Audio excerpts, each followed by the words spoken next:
الجزء الثاني من الموضوع وهو الخطاب إلى وزارة الداخلية بتنظيم مسيرة. هذا الكتاب إلى الأخوة في وزارة الداخلية. هذا الكتاب طبعا هو ما نشر في تويتر من ما يعني اللي سموا نفسهم مو حطنا، ولكن سموا نفسهم من مجموعة من الشباب الكويتي. هذا الكتاب دازينه اللي هم منظمين مسيرة كرامة الوطن 2، ودزوا الكتاب هذا ونشروه على تويتر.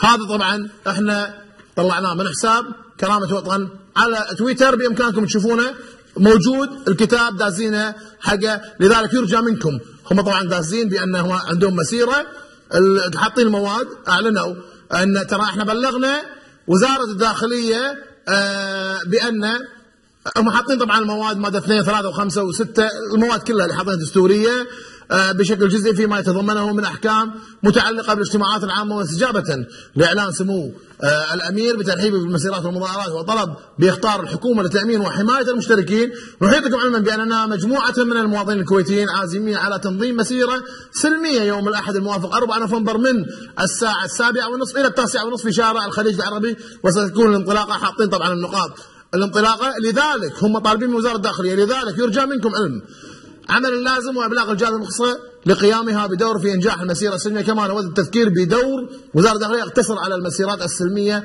على الترتيب وحمايه المشتركين، وان عليه تحمل مسؤوليه يقع خارج دائره اختصاصها. هذا الكتاب اللي دزوه، ويمكن كثير من الناس سووا له رتويت، وكثير من الناس اللي قالوا له. الغايب من هذا الجانب شنو؟ وهو الاهم من الكتاب هذا، بان هذا الكتاب لابد انه يخرج يروح الى وزاره الداخليه. وزاره الداخليه بناء على القانون ماده 44 من الدستور، وبناء على القانون الذي شرع في هذا الجانب وقرار محكمه الدستوريه، الوزاره توافق او ما توافق. القرار قرار الوزاره، اذا القرار الوزاره وافقت اهلا وسهلا، اذا ما وافقت الوزاره تلغى المسيره. كلام صالح جرمن؟ لا. كلام منو؟ دكتور الفيلي، سالناه في الجانب ونفس البرنامج في حلقات سابقه، هذا كان الجواب.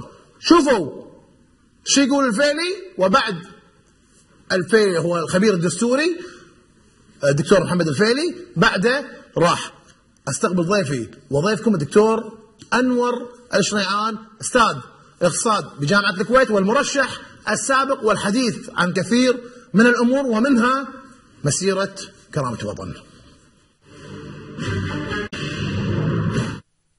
نص المادة 44 الذي، وهذا ليس فقط في دستور، ما هذا النص مستوحى من الإعلان العالمي لحقوق الإنسان. النص هنا يتكلم عن حق الأفراد في التعبير عن رأيهم من خلال الاجتماع والتجمع والمسيرات. حلو. والنص يحيل إلى القانون في التنظيم، ولكن يشترط أن يكون التعبير عن الرأي سلمي لأغراض سلمية. النص هذا أحال لقانون وصدر مرسوم ضرورة. بالمناسبة أيضا هذا مرسوم ضرورة صدر بال79، وكان ألغى القانون السابق وأقر مجلس الأمة، هذه أيضا حقيقة. ثم أتت المحكمة الدستورية بمناسبة طعن معروض عليها في عام 2005 بعد أن أقر مجلس الأمة هذا المرسوم بقانون، وقالت هذا المرسوم بقانون لا يحترم المعايير الدستورية لأنه يعلق حق الاجتماع على القرار الإداري. حلو. وألغت الشق المعروض عليها وهو الحق في الاجتماع. أما التجمع وتشكيل مسيرات فلم يكن معروض عليها، وبالتالي ظل قائم، وهو إلى اليوم يعلق هذا الحق على ترخيص إداري. الآن هذا التنظيم في جوهره يخالف الدستور، ولكن لم يصدر حكم بإلغائه، ونعلم ذلك منذ 2006. حلو.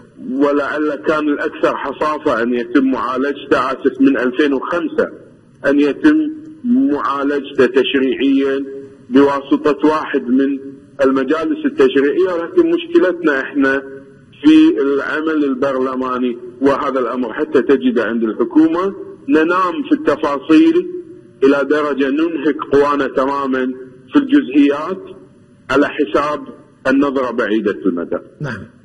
المرسوم بقانون الصادر في عام 1979. نعم. وهو رقم 65، وهو مرسوم بقانون أقره مجلس الأمة مجلس 82، أقر هذا المرسوم بقانون.